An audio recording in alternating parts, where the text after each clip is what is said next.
मेरो WhatsAppमा रिसेन्टली एउटा र्यान्डम नम्बरदेखि यो मेसेज आएको थियो। हजुर नमस्कार, म अञ्जली कुमारी केबीसी कम्पनीबाट पुरा गर्दैछु। हजुरको मोबाइलमा जुन WhatsApp नम्बर छ इन्टरनेसनल लकी ड्रोबाट 25 लाखको लटरी परेको छ। हजुरलाई धेरै धेरै बधाई छ। विगतका केही वर्षहरूमा अञ्जली कुमारी, आकाश वर्मा, केबीसी अनेक नामदेखि यस्ता धेरैवटा मेसेज हामीले पाइसकेका छौँ। झट्ट हेर्दा यसमा नि को फस्छ जस्तो लाग्छ। स्क्यामरहरूले अलिकति बढी मेहनत चाहिँ गर्नुपर्ने हो। 25 लाखको लटरी छ तर ग्रामेटिकल मिस्टेक चलिरहेको छ, स्पेलिङ मिस्टेक छ, यस्तोलाई कसले पत्याउँछ? तर यस्तो स्क्याममा वर्षेनी कतिजना फस्दैछ भनेर थाहा पाउँदा म आफै सक भएँ। 2019मा नेपाल पुलिसले एउटा ठुलो ऱ्याकेटलाई समातेको थियो र उनीहरूले 14 करोड भन्दा धेरै स्क्याम गरिसकेका थिए र यस्तो स्क्याम त संसारभरि नै हुँदैछ। लास्ट इयर मात्र यस्तो खालको स्क्यामको नम्बरहरू डबल भएको छ।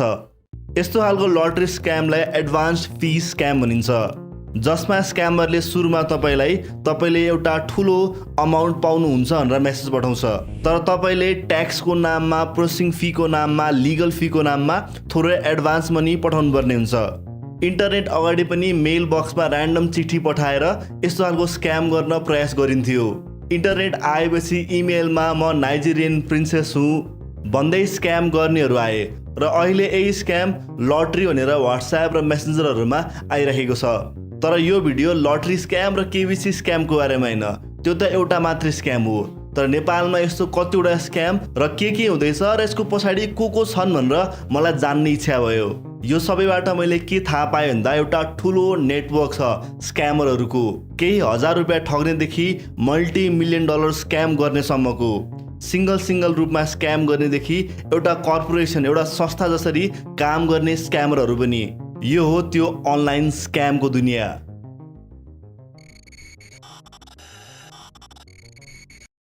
प्राय ठगिनेहरूमा केही चिज कमन चाहिँ छ। पहिलो, ठग्नेहरूमा प्राय सबै ऱ्यान्डम स्ट्रेन्जर नै हुन्छन्। आफैले चिनेकोबाट अनलाइन ठगी धेरै कम नै हुने गर्छ। दोस्रो, ठगिनेहरू आफै पनि थोरै लोभी चाहिँ भएको हुन्छ। स्क्यामरले जे दिन्छु भन्दैछ त्यो सायद नर्मल्ली पाउनुपर्ने कुरा चाहिँ होइन। तेस्रो, यस्तो खालको फाइनेन्सियल स्क्याम गर्न अगाडि कसैसँग पनि कुनै सल्लाह सुझाव लिएकै हुँदैन र सबै ट्रान्ज्याक्सन आफै एक्लै गरिरहेको हुन्छ। हामी मध्ये कतिजना छौँ जसले आफैलाई स्मार्ट भनिरहेका हुन्छौँ, तर हामी पनि कुनै टाइममा फसिरहेका हुन्छौँ। स्क्याममा फस्दै गर्दा हामी कहिले पनि रिस्कको बारेमा सोच्दैनौँ, सधैँ आफ्नो अगाडि भएको रिवार्डको बारेमा मात्र सोचिरहेका हुन्छौँ। त्यसैले म अहिले नेपालमा भइरहेको सबै मेजर स्क्यामहरूको बारेमा भन्न चाहन्छु, सो द्याट तपाईँ फस्नु नपरोस्। फेसबुकमा एउटा ऱ्यान्डम फ्रेन्ड रिक्वेस्ट आउँछ एकजना अनजान व्यक्तिबाट जो विदेशी जस्तो देखिन्छ। उसको प्रोफाइल खोलेर हेर्दा रेगुलरली पोस्ट गरिरहेको हुन्छ, फोटो हालिरहेको हुन्छ, एकदमै सामान्य मान्छे जस्तो देखिन्छ। फेसबुक त एकअर्कासँग कनेक्ट हुने ठाउँ हो, त्यसैले तपाईँले त्यो फ्रेन्ड रिक्वेस्ट एक्सेप्ट गर्नुहुन्छ। अनि त्यसपछि त्यो व्यक्तिबाट एक दिन मेसेज आउँछ, तपाईँ कुरा गर्न थाल्नुहुन्छ र एकदमै सामान्य नर्मल कन्भर्सेसन हुन्छ, कुनै पनि शङ्का उत्पन्न नै हुँदैन। बिस्तारै फ्रेन्डसिप हुन्छ, च्याटदेखि अडियो कल र भिडियो कलसम्म हुन्छ। अनि जब तपाईँ एकदमै नजिक भइसक्नुहुन्छ अनि बल्ल एक्चुअल गेम सुरु हुन्छ। त्यो फरेन फ्रेन्डले तपाईँलाई एक दिन म गिफ्ट पठाउँछु भन्छ। तपाईँले नाइ मलाई चाहिँदैन भन्नुभयो भने पनि उसले मैले गिफ्ट पठाइसकेको भन्छ। तपाईँलाई गिफ्ट पठाएको छु भनेर ऊ कम्प्लिटली गायब हुन्छ। केही दिनपछि तपाईँलाई नेपालबाट फोन आउँछ कस्टम डिपार्टमेन्टबाट, तपाईँको गिफ्ट नेपाल आइपुग्यो तर कस्टम क्लियरेन्स गर्न बाँकी छ। विदेशबाट आएको गिफ्ट हो, कस्टममा पक्का पनि अड्किएला, त्यसको कस्टम क्लियरेन्स गर्नुपर्ने हुन्छ। एकदमै नर्मल देखिँदैछ, तर तपाईँले ध्यान दिएर हेर्नुभयो भने त्यो फोन जुन तपाईँलाई आएको थियो त्यो कस्टम डिपार्टमेन्टबाट आएको फोन नै होइन। CIBको अनुसार नेपालमा हरेक वर्ष लाखौँ रुपियाँ यस्तै गिफ्टको लागि कस्टम क्लियरेन्स भनेर कुनै स्पेसिफिक ब्याङ्क अकाउन्टमा पठाइन्छ, तर त्यो गिफ्ट कहिले पनि आउँदैन किनकि त्यो गिफ्ट एक्जिस्ट नै गर्दैन। यो सबै एउटा ठुलो स्क्याम हो। तपाईँले पैसा पठाएपछि यो होल टिम नै गायब हुन्छ र तब मात्र तपाईँलाई रियलाइज हुन्छ कि तपाईँ त ठगिनु भएछ। ढिलो चाँडो हामी सबै नै अनलाइन सपिङलाई एडप्ट गर्दैछौँ। फेसबुक र इन्स्टाग्राममा हामी सयौँ अनलाइन स्टोरहरू देख्छौँ, एकदमै एक्टिभ अकाउन्ट र पेजहरू जुन एकदमै ओरिजिनल देखिन्छ। तर उनीहरू ओरिजिनल हैनन्। जस्तै एउटा पेज थियो mobile selling and buying in Nepal भन्ने, जसले धेरैवटा इलेक्ट्रोनिक डिभाइसहरू फोन ल्यापटप क्यामेरा त्यो पनि डिफ्रेन्ट ब्रान्डको सेलमा राखेको थियो। इन्ट्रेस्टेड बायरहरूले त्यो ओनरलाई कन्ट्याक्ट गरेर यसको बारेमा सोध्नु भनेको थियो र कस्टमरहरूले दिएको नम्बरमा फोन गरेपछि ब्याङ्क एकाउन्टमा पैसा हालिदिनु र 24 घण्टामा सामान डेलिभरी हुन्छ भनेको थियो। तर पैसा पठाएपछि त्यो होल टिम नै गायब भयो। यो पनि एडभान्स फी स्क्याम नै हो। यदि कोही नचिनेकोलाई ऱ्यान्डमली पैसा पठाउँदै हुनुहुन्छ भने तपाईँ फस्ने जहिले पनि डर छँदैछ। यो हेर्नुस्, यो नेपाल टेलिकमको 18th एनिभर्सरी सेलिब्रेसनको गिफ्ट र्याफल हो। एनटिसीको एनिभर्सरी होला, केही अफर होला जस्तो लाग्छ, तर यो पेज नक्कली हो। यस्तो खालको अनलाइन स्क्यामलाई हामी फिशिङ भन्छौँ, जसमा स्क्यामरहरूले आफूलाई लेजिटिमेट अर्गनाइजेसन जस्तो देखाउँछन्। इमेलबाट, टेक्स्ट मेसेजबाट, एडभर्टिजमेन्ट गरेर वा अरू कुनै तरिकाबाट सेन्सिटिभ इन्फर्मेसन चोर्न ट्राई गर्छन्। यसमा नर्मली तपाईँलाई एउटा लिङ्क आउँछ, जुन लिङ्कमा तपाईँले क्लिक गर्नुभयो भने तपाईँ त्यो कम्पनीको वेबसाइटमा पुग्नुहुन्छ, जुन एकदमै ओरिजिनल जस्तो देखिन्छ र तपाईँले त्यहाँ दिएको इन्फर्मेसन सबै डाइरेक्टली ती क्रिमिनलहरूको हातमा पुग्छ।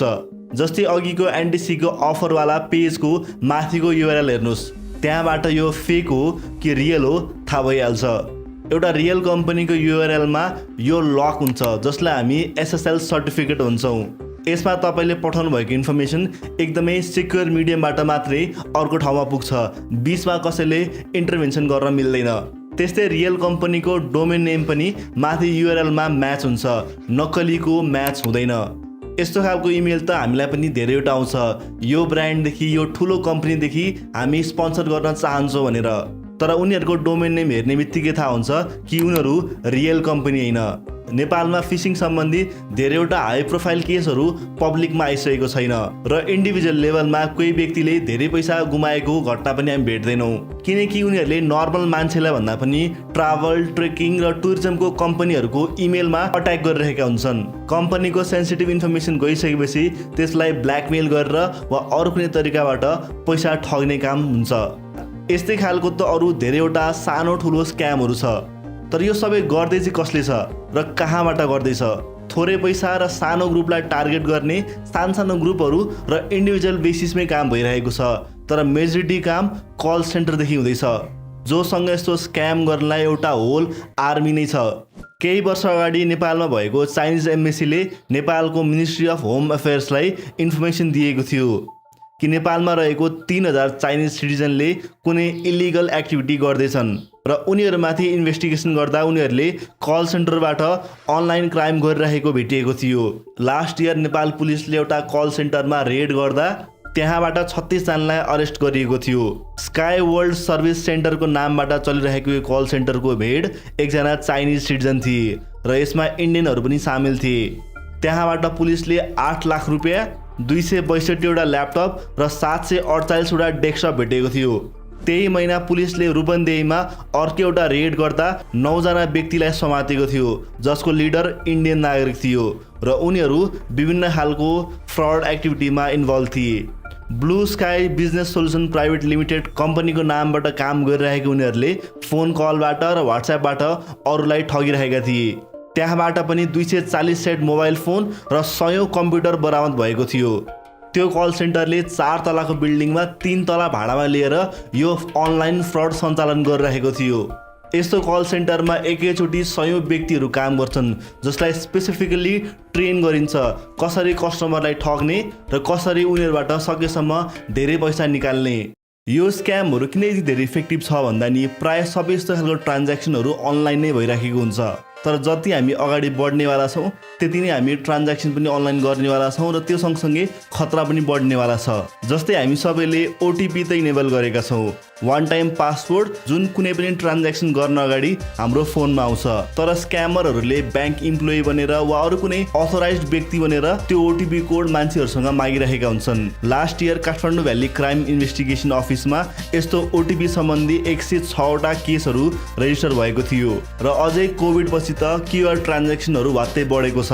हामी क्युआर कोड यति धेरै युज गर्दैछौँ कि क्युआर ट्रान्ज्याक्सन गर्न अगाडि हामी खासै सोच्दैनौँ। कुनै पनि क्युआर कोड ऱ्यान्डमली स्क्यान गर्दा यसबाट हामी फिशिङ साइटमा पुग्न सक्छौँ वा थर्ड पार्टी एप्लिकेसन पनि इन्स्टल हुन सक्छ। जस्तै सिङ्गापुरमा एकजना महिलाले $20,000 गुमाइन् जब उनले एउटा क्युआर कोड स्क्यान गरिन् र यसले उनको फोनमा एउटा थर्ड पार्टी एप इन्स्टल भयो र त्यसले उनको सबै पैसा लुट्यो। र अहिले संसारभरि नै क्युआर स्क्यामहरू बढ्दो रूपमा छ र यस्तो खालको स्क्याम इभेन्चुअली नेपालमा पनि हुने नै वाला छ। त्यसैले कुनै पनि एप इन्स्टल गर्दा हामीले त्यसलाई दिइराखेको एप पर्मिसन हेर्न एकदमै इम्पोर्टेन्ट छ।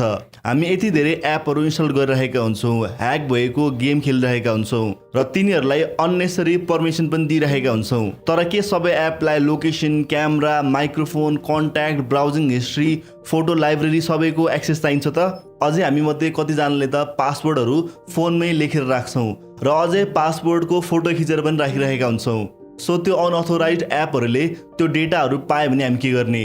पासवर्ड त सकेसम्म स्ट्रङ हुनुपर्ने हो, तर हामी नर्मली सिम्पल खालको नै पासवर्ड राखिरहेका हुन्छौँ। संसारको सबैभन्दा कमन पासवर्ड नै पासवर्ड हो। सजिलै गेस गर्न मिल्ने पासवर्ड हामी राखिरहेका हुन्छौँ र अझै धेरैवटा डिफ्रेन्ट अकाउन्टको निम्ति पनि एउटै पासवर्डहरू युज गरिरहेका हुन्छौँ, जसले गर्दा यदि एउटा अकाउन्ट ह्याक भयो भने सबै पासवर्डहरू र सबै अकाउन्टहरू कम्प्रोमाइज हुनेवाला छ। त्यसैले मोबाइल ब्याङ्किङको, इन्टरनेट ब्याङ्किङको, डिजिटल वालेटको पासवर्ड सेम नराख्नुहोस्। पासवर्ड राख्दा लेटर्स, नम्बर्स र अरू स्पेसल क्यारेक्टरहरू मिलाएर राख्नुहोस्। अझै क्युआरकै कुरा गर्दा जब हामी कुनै पसलमा स्क्यान गरेर पैसा तिरिरहेका हुन्छौँ त्यो बेला त्यो क्युआर पर्सनल क्युआर हो कि बिजनेस क्युआर हो हामी खासै वास्ता नै गर्दैनौँ। पसलकै नामबाट बिजनेस क्युआर छ भने पछिको दिनमा केही समस्या भयो भने त्यसमा केही एक्सन लिन मिल्छ, तर एकचोटि पर्सनल क्युआरमा पैसा पठाइसकेपछि त्यसमा केही पनि एक्सन नै लिन मिल्दैन।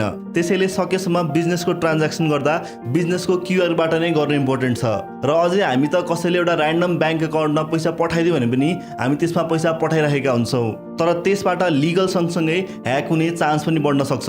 जस्तै इन्डिया र अरू देशहरूमा धेरैचोटि बिना कारण कसैले थोरै पैसा पठाइदिन्छ र फोन गरेर मिस्टेकली पैसा आयो मलाई रिटर्न गरिदिनु भनेर भन्छ। त्यो पैसा रिटर्न गर्दा अकाउन्ट नै ह्याक हुन्छ। यी सबै त हालसालै भइरहेको स्क्यामहरू र ठग्ने प्रयासहरू भयो। तर जसै हामी अगाडि बढ्छौँ स्क्यामरहरूले नयाँ नयाँ तरिकाबाट हामीलाई ठग्ने प्रयास गरिराख्नेवाला छन्। कतिवटा स्क्यामहरू अहिले नेपालमा भइरहेको छैन, तर छिटै ती नेपालमा पनि हुन सक्छन्। त्यसैले हामी चाहिँ त्यो पोटेन्सियल रिस्कको बारेमा अवेर हुन आवश्यक छ। के तपाईँ पनि कुनै दिन ठगिनु भएको थियो? तपाईँको एक्सपिरियन्सहरू पक्का पनि कमेन्ट सेक्सनमा भन्नुहोला। आजलाई यति नै। Thank you so much for watching. I am Dipesh and this is the Nepali comment.